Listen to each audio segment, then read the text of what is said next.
오늘 마침 세례도 받으시고 오늘 우리 설교의 내용이 사도신경의 내용 가운데 아주 핵심에 관련되는 예수님이 십자가에 대한 내용을 마침 설교하게 되었습니다.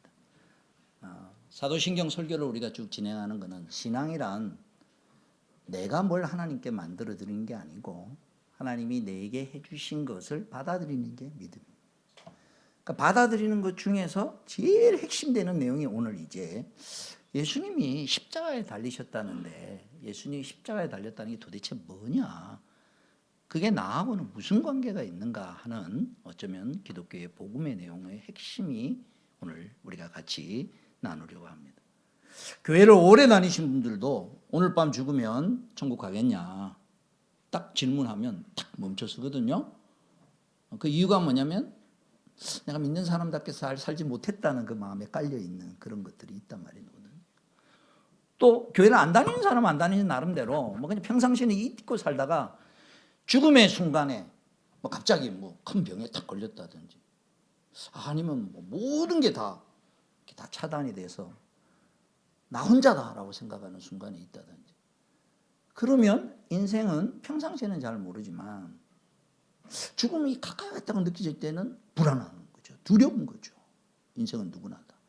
자, 이제 오늘 이 말씀에 대해서 하나님이 우리에게 주신 처방과 하나님이 우리에게 주신 축복의 내용으로 새롭게 들어갈 수가 있는 그런 은혜가 오늘 이 말씀 가운데 있기를 간절히 바랍니다. 우선 십자가에 죽으셨다. 본디오 빌라도에게 고난을 받으사 십자가에 죽으셨다. 그런데 왜 십자가에 죽게 됐느냐? 그 당시 로마 시대의 십자가형은 로마 시민권을 가지고 있는 사람에게는 특권으로 십자가형을 처하지 않았습니다. 이제 그만큼 십자가형이 고통스럽고 또 몸이 웬만한 건강한 사람은 최소한 3, 4일 정도는 달려 있어야 죽는 그만큼 아주 힘든 그런 어떤 형벌입니다. 그런데 유대인들은 지금 오늘 예수님을 유대의 지도자들입니다. 대제사장과 산헤드린 공회라고 이루어지는 이분들이 예수님을 잡아다가 자기들 생각에 예수님을 죽여야 되겠다고 생각을 했어요. 그 이유가 뭐냐? 예수님이 행하신 무슨 선한 일이나 기적이나 이런 것 때문이 아니고 자기가 메시아라고 주장하는 거예요. 예수님을 죽인 이유가 뭐냐면은 단순한 시기가 아닙니다. 이단이니까 죽여야 되겠다고 생각을 한 거예요. 자기들은 옳은 일을 한다고 생각을 했어요. 근데 죽이되 어떻게 죽였느냐? 초대교회에 보면은 스데반 같은 경우에는 돌로 쳐서 죽였습니다. 그러니까 이단에 속하거나 잘못되어 있는 것들에 대해서 종교법에 따라서 자기들이 얼마든지 다르게 돌로 쳐서 죽일 수도 있었는데 요 지도자들은 그 방법을 택하지 않고 굳이 당시에 전체를 다스리고 있던 총독 빌라도의 손을 빌어서 나무에 매달아 죽여야 되겠다고 방법을 생각을 한 거예요. 여기 아주 치열한 전략이 있고 방법이 있는 거예요. 이분들의 생각에 그 목표는 뭐냐? 예수만 죽이는 게 목표가 아니고 예수가 죽고 나면 예수를 따르던 사람들이 예수를 따르지 못하도록 예수 운동을 종결시켜야 되겠다고 생각을 한 거예요. 그래서 죽이는 방법을 어떻게 생각했느냐? 나무에 매달아 죽여야 되겠다라고 생각을. 왜 나무에 매달아 죽이면 자기들 생각에 예수와 예수 운동은 끝낼 수 있다라고 생각을 한 거예요. 그게 오늘 읽은 본문 말씀 때문인 거예요. 이스라엘에게는 어떤 말씀이 있었느냐? 오늘 읽은 신명기 22장 제가 다시 한번 읽겠습니다. 22절 보면 죽을 죄를 지어서 처형된 사람의 죽음은 나무에 매달아 두어야 된다. 근데 요 나무에 매달아서 처형된 사람은 어떤 사람이라고 되어 있냐면 나무에 23 나무에 달린 사람은 하나님의 저주를 받은 사람이기 때문에 그 사람은 밤이 되면 그냥 내비두지 말고 거기서 내려가지고 땅에 묻어라. 이 말씀이 신명기에 있는 말씀입니다. 그러니까 두 가지 내용입니다. 하나, 나무에 굳이 매달아 놨다는 것은 뭐냐? 죽을 죄를 지었다는 죄인인데 근데 그 죽을 죄가 뭐냐? 특별히 저주받아 죽었다고 그거예요. 저주받아 죽었는데 어떻게 구원자가 되겠냐 그거죠. 그러니까 앞으로 얘기하려고 하던 이 사람 뭐냐, 예수를 그렇게 죽이고 나면 뭐냐, 이 사람은 자기 죄값을 받았는데 특별히 저주받아 죽은다. 그러니까 저주라 그러면 우리가 막 하는 막 이런 저주도 있지만요, 율법의 저주라는 표현입니다. 이 말의 의미는, 율법의 저주의 말은 뭐냐면 자기가 잘못했으면 잘못한 결과를 내는 거에 사람은 죄를 짓고 나면 죄에 얽매인다는 거예요. 그러면 쉽게 얘기하면 그런 거예요. 내가 어떤 잘못을 저질렀잖아요. 그럼 내가 잘못이 저지른 거 끝난 게 아니고 그 잘못된 저지른 거에 내가 매여서 그걸 감추기 위해서 때로는 거짓말을 하게도 되고, 그 바운더리 안에 못 벗어나는 거예요. 사람은 죄를 짓고 나면은 그 죄가 그 사람의 삶을 다 갉아매는 거예요. 정신적으로도 그렇고 현실적으로 그걸 저주라고 그래요. 그러니까 예수를 죽이되 어떤 방법으로 지금 사람들에게 죽이려고 그러냐면 나무에 딱 매달아 죽여놓으면 뭐냐, 잘못해가지고 율법의 저주를 받은 자가 어떻게 너희들을 구원하는 구원자가 되겠냐라고 선전할 수 있다는 거예요. 감이 잡힙니까? 무슨 말인지? 저런 죄인을 믿어가지고 무슨 구원을 얻는다는 말이냐, 그걸 만들어내기 위하여서 일부러 빌라도는 싫다 그러는데, 자 얼마나 싫다 그러는지 한번 보실까요? 요한복음 한번 가보십시다. 요한복음 19장, 신약성경 요한복음 19장 154면에 있습니다. 6절부터 대제사장들과 경비병들이 예수를 보고 외쳤다. 십자가에 못 박으시오. 십자가에 못 박으시오. 그러니까 이게 이제 사람들을 매수해 가지고 대제사장들이 그렇게 이제 막 소리를 지르도록 한 거죠. 그러니까 이제 빌라도가 처음 보십시오. 그러자 빌라도는 그들에게 당신들이 이 사람들을 데려다가 십자가에 못 박으시오. 나는 이 사람에게서 아무 죄도 찾지 못했어. 그 당시로 따지면 이제 대법원 같은 거예요. 어쨌든 간에 총독이 미치면. 그 말을 했더니 7절 유대 사람들이 뭐라 그러냐면 우리에게는 율법이 있는데 그 율법을 따르면 그는 마땅히 죽어야 합니다. 그는 자기를 가리켜서 하나님의 아들이었다고 했기 때문에 십자가에 죽어야 된다라고 얘기를 하는 거예요. 자, 그러고 난 다음에 또 보십시오. 14절 예수께서 대답하셨다. 위에서 주지 않으셨다라면 당신에게는 나를 어찌할 아무런 권한도 없을 것이요, 그러므로 나를 당신에게 넘겨준 사람의 죄는 더 크다 할 것이요. 이 말을 듣고서 빌라도는 예수를 놓아주려고 힘썼다. 그러나 유대 사람들은 이 사람을 놓아주면 총독님은 황제 폐하의 충신이 아닙니다. 자기를 가리켜서 왕이라고 하는 사람은 누구나 황제 폐하를 반영하는 자입니다. 외쳤다. 빌라도는 이 말을 듣고 예수를 데려다가 이제 재판을 합니다. 15절 그들이 외쳤다. 없애버리시오, 없애버리시오. 그를 십자가에 못 박으시오. 빌라도가 그에게 말하였다. 당신들의 왕을 십자가에 못 박으란 말이요? 대제사장들이 대답하였다. 우리에게는 황제 폐하밖에는 왕이 없습니다. 그래서 이제 빌라도는 예수를 십자가에 처형하라고 그들에게 넘겨주었다. 이 과정이 이렇게 설명이 됐습니다. 다시 정리하자면 뭐냐, 빌라도는 하기 싫었어요. 간단하게 얘기하면 예수님이 죄가 없는 줄 알았어요. 거기다가 더 겁나는 거는 예수가 하나님의 아들이라고 얘기를 하니까 이게 지금 범상치 않은 얘기가 됐어요. 근데 이제 어쨌든 정치적으로 이 사람들이 지금 하니까 이 붕괴하는 이 사람들을 인하여서 자기가 로마의 총독으로서 관리하고 있는 이 관리를 잘 못했다라는 그런 소요 사태가 일어나는 것에 대하여서 내가 이것에 대해 틀린 것은 알지만 내 자리를 지키기 위하여서 할 수 없이 넘겨주었다 그러는 거예요. 그래서 요 시간은 무슨 시간이냐? 유대인과 이방인이 합력해서 우리로 따지면 온 세상이라는 뜻이에요. 온 세상이 어떻게 됐느냐? 예수님을 십자가에 못 박는 자리로 이제 간 거예요. 십자가가 이제 십자가형이 그래서 이제 집행이 된 겁니다. 근데 여기에 이제 반전이 있습니다. 말 표현이 좀 쉽게 알아듣게 하기 위해서 제가 이 용어를 쓰는 거를 머릿속에 이렇게 딱 기억은 하시되 이 표현이 좀 더 좋은 표현이 있어서 참 좋겠어요. 이분들은 지금 뭐냐? 1차적 목표는 그거예요. 예수를 죽이되 십자가에 매달아 죽임으로써 어떤 효과를 누리려고 하냐면 예수가 죄인이다, 첫 번째. 근데 그 죄인 중에서도 어떤 죄인이냐? 하나님의 저주를 받아 죽었다. 그래서 너희들에게 구세주가 될 수 없다. 이 얘기거든요. 그들이 드러나. 요게 이제 그들이 성공하는 듯이 보였어요. 근데 왠지 이제 여기에 반전이 나타나는. 맞아요. 예수가 죽었어요. 저주를 받아 죽은 게 맞아요. 틀린 게 아니에요. 근데 그 예수가 3일 만에 부활하신 거예요. 부활 사건이 일어난 거예요. 이게 이제 그러면 잘 보세요.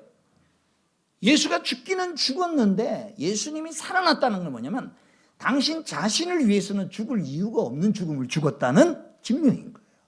예수님이 만약에 자기가 죄가 있었다면, 예수님이 만약에 그러니까 죄의 삭은 사망이라 그랬는데 자기가 만약에 죄가 있어서 죽어야 되는 그 율법의 매임 아래 있었으면 계속 죽어 있어야 되는 거예요. 그래서 아까 부처님 얘기도 하고 다 그랬는데 이 세상에 태어난 모든 사람은 아무리 훌륭한 일을 아무리 했어도 죽고 나면 계속 죽어 있는 거예요. 네? 계속 죽어 있는 거예요. 근데 예수님이 살아나셨다라는 것은 뭘 증명하느냐면 죽기는 죽을 모든 일을 다 당했는데 당신 자신을 위해서는 죽을 이유가 없는 죽음을 죽었다라는 반증이 되는 거란 말이죠. 요거 이제 부활할 때 좀 더 얘기하겠습니다만, 그러니까 요 사건을 통해 뭐가 증명이 됐느냐면, 맞다, 십자가에 저주가 임하였어. 내가 받아야 할 잘못한 것을 됐으나 다 벌이 내려졌어. 맞아, 틀린 게 아니야. 근데 예수님이 그 다음에 하는 얘기가 거예요. 근데 그게 예수님께 아니고 네가 받아야 될 것이야. 저와 여러분이 십자가는 무엇을 반전하는 거냐면요, 저희가 예수님을 믿는다면 뭘 믿는 거냐면요, 예수님이 십자가상에서 죄를 지은 모든 것에 대한 죄값과 인생이 받아야 할 죄의 형벌과 이 모든 것이 이루어졌는데, 내가 예수님을 믿는다는 건 뭐냐, 예수님에게 임한 그 죄의 저주가 그게 내가 앞으로 받아야 할 것을 예수님이 다 이미 받았기에 그리스도 예수 안에 있는 자에게는 결코 존재함이 없다라는 거예요. 그러니까 죄의 저주가 이루어졌어. 십자가는 저주입니다. 십자가는 제가 언젠가도 설교를 했지만 십자가상에서 당하는 그 고난과 고통은 우리가 이루 상상을 다 할 수 없습니다. 그 핵심이 뭐냐? 지옥의 형벌이라고 그랬습니다. 내가 목마르다라고 했을 때 부자와 나사로가 아브라함의 품에 앉아 있는 그 모습을 보고 부자가 아브라함의 그 부탁하기를 그 나사로의 혀 끝에 물 한 방울 찍어서 나를 서늘하게 해주십시오. 내가 이 불꽃 가운데 속에서 고민합니다라고 표현한 그 예수님 십자가 가상 치료를 말씀하시면서 내가 목마르다라고 표현을 하는 거예요. 당신이 받고 있고 나의 하나님 어찌하여 나를 버리시나이까라고 하면서 예수님이 받는 그 저주의 그 죄의 결과들을 예수님이 이제 십자가에서 이제 표현을 하는 거예요. 그러니까 오늘 저와 여러분이 이제 이런 마음의 정리를 이제 하셔야 됩니다. 내 인생이 죽고 나면 어떻게 되지? 이 땅에 있는 모든 사람, 예수를 믿는 사람이든 믿지 않는 사람이든 의인은 없나니 하나도 없다고 그랬어요. 완벽한 사람이 없습니다. 다만 두 종류가 있을 뿐입니다. 자기가 죄인임을 아는 죄인이 있고 자기가 죄인임을 모르는 죄인이 있는 거예요. 그리고 죄 중에 가장 큰 죄가 뭐냐? 뭐 이거 잘못하고 저거 잘못하고 뭐 이런 것도 잘못이죠. 근데 성경은 죄 중에 가장 큰 죄가 뭐냐?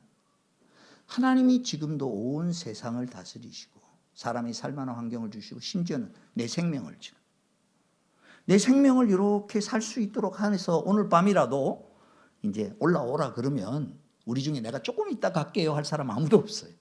할 수가 없어요. 근데 평상시에는 이걸 잘 모릅니다. 그죠? 그냥 일상에 살잖아요, 일반. 근데 어떤 내 건강이나 내 어떤 위기에 딱 닥치면 아, 내가 가지고 있는 인생이라 한계가 있지. 내가 그럼 오늘 밤 죽으면 어떻게 될까? 어떻게 될 것 같습니까? 모른다고요? 아니요. 성경은 알고 우리는 역사적으로 알고 있습니다. 죽음과 죽음 이후에는 거기에 대한 분명한 한 번 죽는 것은 사람에게 정하신 것이요. 그 이후에는 심판이 있으리니 정리가 있어야 될 거 아닙니까?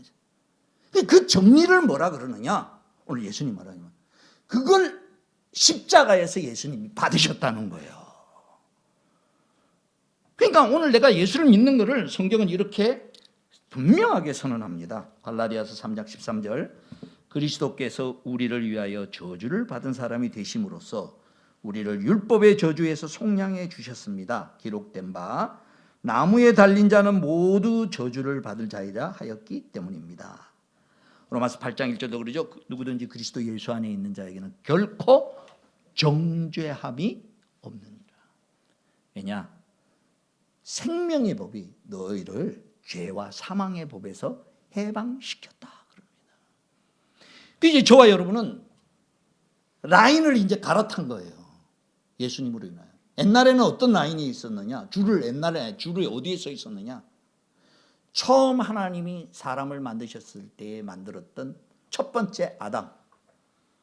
이 세상에 있는 모든 사람은 첫 번째 아담으로부터 나온 겁니다. 다 종족들이. 그 라인으로 썼어. 그 라인으로 썼으면 거기서 나오는 모든 사람들은 죽음으로 끝날 수밖에 없는 라인. 근데 예수님이 이제 오셔서 뭘 했느냐? 이 라인을 끝내버린 거예요. 여러분 성경을 잘 보면요. 창세기의 부분에 보면 아담의 후손들을 설명할 때는 성경이 보면 죽고 막 900년 살았다, 800년 살았다. 옛날에 제가 말씀을 깨닫기 전에는 야, 이 사람도 오래 살았어 좋겠네 그랬거든요. 근데 그 족보를 보니까 죽고 죽음의 족보예요. 네? 창세기에 나오는 족보는 죽고. 마태복음에 나오는 족보는 거꾸로예요. 낳고로 들어가는 거예요. 그러니까 오늘 이 땅에 있는 모든 사람들은 다 원래 하나님이 만들었어요. 근데 하나님을 하나님으로 인정하지 않아. 여러분 정말 하나님 속상하실 것 같아요. 저 같으면 못 참을 것 같아요. 여러분 내가 아버지인데 내가 밥 해주는 거 먹고 내가 주는 용돈 가지고 내 집에서 에어컨 틀고 시원하게 하면서 아버지 들어오는데 쳐다보지도 않아. 아버지를 아버지라고 부르지도 않아. 홍길동도 아닌데. 아버지 없다고 그러고 지 힘으로 사는 것처럼 사는 거예요. 얼마나 열받겠어요. 근데 하나님은 오래 기다리는 거예요. 야, 내가 만들었어. 그리고 하나님은 이제 뭐냐면 네가 어려울 때 이제 나한테 돌아올 거다 그거죠. 너 힘들 때 돌아올 거다. 우리 인생의 어려운 거 힘든 여러 가지 걸 통해서 하나님 뭐냐? 문 열어놓고 가출했는데 둘째 아들이 집 나가가지고 다 망가먹고 있는데 첫째 아들 보내가지고 둘째 아들 찾아오는 거예요. 그 첫째 아들이 바로 예수 그리스도신 거예요. 오늘 우리로 하여금 아까 우리 이정기 님이 재밌는 고백을 했습니다. 저는 그런 고백 처음 들어보는데 부처님이 가라 그랬다고. 이거 괜찮은 것 같아요. 부처님도 사람이니까 하나님한테 가야지. 그렇습니다. 다른 종교가 나쁘다는 게 아니라 다른 종교는 그것만큼의 유익이 있어요. 근데 그 종교는 생명을 줄 수는 없어요. 그 종교 나쁘다는 거 아니에요. 그걸 어떻게 보면 부처님 가운데 초막 같은 분들이 있어요. 정말. 그런데 그렇게 사는 거하고 구원을 얻는 거하고는 달라요. 생명을 얻는 거. 그러니까 오늘 저와 여러분이 예수를 믿는다는 건 뭐냐? 이제 두 번째 정리를 합니다. 맞다. 예수님은 저주를 받았어요. 어떤 저주를 받았느냐? 내가 죽고 나면 받아야 할 지옥의 형벌의 저주를 예수님이 받았다는 거예요. 그래서 내가 죽고 나서도 그걸 믿는 사람들에게는 그리스도 예수 안에 있는 자에게는 이미 일사부재리의 원칙에 의하여서 지옥의 형벌이 이미 예수님에게 이루어졌으니 이제 나에게는 없다는 거예요. 그래서 내가 구원을 얻는 거예요. 담대함을 가지는 거예요. 우리가 담대함을 가지는 거는 내가 뭐 신앙생활 잘하기 때문에 그거는 그것대로이지만 그것 때문에 구원이 있는 게 아니고 흔들리지 않는 담대함은 십자가가 증거하는 거예요. 십자가는 뭐냐? 저주라는 거예요. 죄 있는 자가 받아야 될 저주라는 거예요. 그런데 예수님이 그걸 받았다는 거예요. 다. 근데 그게 당신한테 필요해서 받은 게 아니고 그걸 필요로 하는 너에게 내가 대신 받았다는 거예요. 그래서 오늘 우리가 이 세상에서 어떤 모습으로 어떤 잘못했을지라도 내 모든 죄를 덮고도 남는 그리스도의 은혜와 십자가의 은혜는 훨씬 더 큰 거란 말이죠. 그래서 오늘 밤 죽어도 예수를 믿는 자에게는, 그럼 왜 예수를 믿으면 그런 담대함과 그런 구원을 받느냐? 그건 얘기잖아요. 예수가 내가 받아야 할 형벌을, 저주를 받았기 때문이다라는 거예요. 십자가는 저주예요. 내가 받아야 할 저주가 이미 이루어졌기에 그걸 믿는 자에게는 이제는 정죄함이 없다라는 담대함을 가지죠. 오늘 이 설교의 말씀을 들으면서 저와 여러분이 교회를 다니는 분들은 다시 한번 내 신앙의 근거를 내가 행한 행위에 두지 마시고 흔들릴 때마다 십자가를 바라보는 거예요. 흔들릴 때마다 십자가를 붙드는 거예요. 그렇습니다. 나는 부족하고 그러지만 나를 위하여 십자가에 죽으신 주님이 나를 위하여 십자가에서 당하신 모든 것들을 나는 믿습니다 라고 고백하는 거예요. 그리고 아직 교회를 안 다니시는 분, 아직 하나님을 믿지 않는 분들에게 아주 제가 초청합니다. 들어오십시오. 어떤 삶을 살았든지 상관없습니다. 여러분은 이미 하나님의 자녀들입니다. 그러면서 야, 이제 집 나가서 살지 말고 나랑 같이 살자라고, 내 안에서 생명을 누리며 살자라고, 네가 어떤 상황이 돌아든지 간에 내가 널 찾아내기 위해서, 내가 널 고쳐내기 위해서 내 가장 사랑하는 아들 예수 그리스도를 보냈다. 그 예수를 믿는 자에게는 다시는 정죄함이 없고 하나님의 자녀가 되는 권세를 주었다라고 설명합니다. 마지막 세 번째입니다. 이 세 번째 단어가 뭐냐? 이제 오늘 이 구조 속에서 저와 여러분의 구원을 얻는 이 과정이, 구원을 얻고 난 다음에 우리 인생을 살아가는 똑같은 원리로 이제 우리에게 작동하는 아주 중요한 원리가 있습니다. 이게 뭐냐? 제가 만들어낸 용어입니다. 되치기의 원리입니다. 요겁니다. 되치기는 뭐예요? 내가 공격을 하면 그걸 받아가지고 오히려 일이 더 잘 되도록 뒤집는 건 아니에요. 저와 여러분의 인생은 하나님의 손에 잡혀 있으면 뒤집어지는 인생입니다. 어떻게 뒤집어지느냐? 잘 보세요. 자, 지금 유대인들은 예수님을 죽이되 십자가에 매달아 가지고 예수가 죄인이고 율법의 정죄를 받아서 죽음으로 이제는 다른 사람들로 하여금 예수를 하나님의 아들로 믿지 못하도록, 구세주로 믿지 못하도록 하기 위해서 십자가에 달았어요. 그들이 의도했던 거예요. 근데 하나님은 이걸 어떻게 딱 만들어버렸느냐? 맞다. 너는 밥 맞는데 너희들이 예수님을 죽여서 저주를 받은 자라는 게 맞다. 근데 그 저주가 어떻게 하나님이 되치기를 해버렸냐면은, 저주가 이루어지는 사람들을 위하여 예수님이 대신 저주를 받게 하심으로 오히려 구원의 방법이 되게 하였다는 거예요. 이거를 성경의 로마서에서는 이렇게 표현합니다. 사도행전 2장 23절 24절에서 이렇게 베드로가 설명한다. 하나님께서는 여러분이 십자가에 못 박은 이 예수를 주님과 그리스도가 되게 하셨다. 고린도전서 1장 22절 24절에서 이렇게 얘기합니다. 유대 사람은 기적을 요구하고 그리스 사람은 지혜를 찾으나 우리는 십자가에 달리신 그리스도를 전합니다. 그리스도가 십자가에 달리셨다는 것은 유대 사람에게는 꺼리낌이고 이방 사람에게는 어리석은 일입니다. 그러나 부르심을 받은 사람에게는, 유대 사람이나 그리스 사람에게나 이 그리스도는, 그 다음 표현 보시죠. 하나님의 능력이요 하나님의 지혜입니다. 이렇게 설명합니다. 오늘 저와 여러분이 뭐냐면요, 잘 보세요. 유대 지도자들은 예수님을 십자가에 달음으로써 예수가 저주받을 자이다라고 끝낸 줄 알았어요. 맞아요. 이거 반토막은 맞아요. 근데 하나님은 이걸 어떻게 했느냐? 맞다. 근데 그 저주가, 그 저주를 받아야 되는 모든 사람들의 저주를 예수님이 대신 받아서 그 저주를 받을 수밖에 없는 사람들을 예수님이 십자가에 받음으로써 저주를 받아야 하는 너와 내가 구원받도록 하나님이 바꾸어 놓은 하나님의 실력이라는 겁니다. 하나님의 지혜와 하나님의 능력이라는 겁니다. 이걸 통하여서 저와 여러분이 하나님의 자녀가 됩니다. 그 십자가는 뭐냐? 저주스러운 건데, 야, 내가 받아야 되는, 지옥에 가야 되는 게 여기서 받았네. 그래서 십자가를 뭐냐? 우리는 좋아하는 거예요. 그게 엄청나게 고난과 엄청난 거지만 그걸 통하여 내가 새롭게 되고 내가 하나님 안에 들어오게 된 계기가 만들어 놓으신 하나님의 지혜와 방법이라. 자, 그러면 이게 구원을 얻는 데만 사용되느냐? 그렇지 않은 거예요. 구원을 얻을 때뿐만 아니라 구원 얻은 사람으로서 저와 여러분이 앞으로 살아가면서 모든 일에 하나님은 되치기 하실 수 있는 분이신 거예요. 악을 선으로 바꾸실 수 있는 하나님이세요.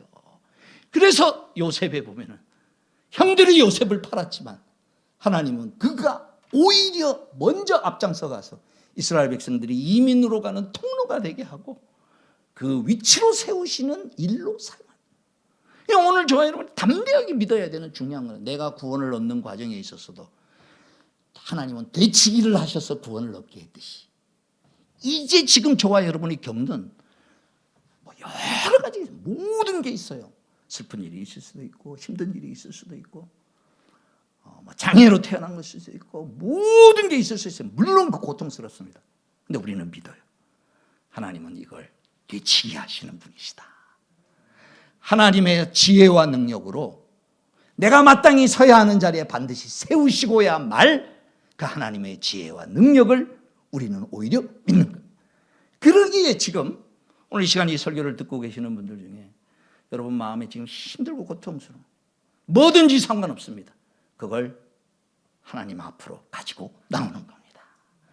하나님은 이걸 얼마든지 내 인생을 오히려 망하게 하는 게 아니라 사탄은 세상은 나를 망하게 하기 위해서 이 일이 생겼을지 몰라도 하나님은 십자가로 우리를 구원해냈듯이 지금 내가 당면한 이걸로 오히려 하나님 자녀 삼으시고 그 안에서 하나님의 역사와 능력을 이루어내는 전능하신 하나님의 지혜와 능력 앞에 내 인생을 올려드립니다. 하나님 받으셔서 틀림없이 바꿔 놓으시고 그걸 통하여 하나님 영광 받게 하실 것입니다. 특별히 오늘 이 말씀을 마무리하면서 우리 사랑하는 성도님들에게 오늘은 좀 많이 좀 헌신대에 나와서 기도했으면 좋겠습니다. 여러분 가지고 있는 게 무엇이든지 지금 갈등하고 있는 게 무엇이든지 또 하나님 안에 있지 않는 분은 내가 이제 하나님 안에 들어가고 싶습니다. 또 그동안 오랫동안 가지고 있던 소원이나 풀려야 될 게 있으면 가지고 나와 하나님이 되치게 하시는 능력을 나를 구원하셨듯이 내 삶 가운데 오히려 하나님의 능력과 지혜로 내 인생을 인도하여 주십시오 라고 헌신하며 결단하는 주의 백성이 되기를 주님의 이름으로 축원합니다. 기도하겠습니다. 주신 말씀 생각하면서 하나님 내가 이제는 두려움 없이 구원의 확신을 가지고 서게 하시고 더 나아가서 이제 그렇게 구원하신 하나님의 지혜와 능력에 내 인생을 올려드립니다. 이제 내게 일어나는 어떤 일들도 그걸로 낭망하지 말고 실망하지 말고 비록 고통스럽고 힘들지라도 그걸 잡으셔서 하나님의 지혜와 능력으로 바꾸어 놓으시는 우리를 구원해내시는 하나님이심을 나도 경험하고 싶습니다. 이 시간 헌신하며 주 앞으로 나올 수 있기를 바랍니다. 같이 기도드리겠습니다. 우리 구주 예수 그리스도의 구속의 은혜와 하나님 아버지 크신 사랑과 성령의 교통하시고 함께 하시며 오늘 주신 말씀처럼 우리에게 일어나는 어떤 일도 하나님의 지혜와 능력으로 오히려 하나님의 은혜로 우리를 부르시고 또 하나님이 우리를 구원하시며 우리를 하나님의 자녀답게 만들어 나가시는 전능하신 하나님의 지혜와 능력 가운데 있음을 믿고 그분 앞에 내 인생을 올려드리는 귀한 마음에 결단하고 돌아가는 주의 사랑하는 자녀들 머리머리 위에 이제로부터 영원토록 항상 함께 있을지어다.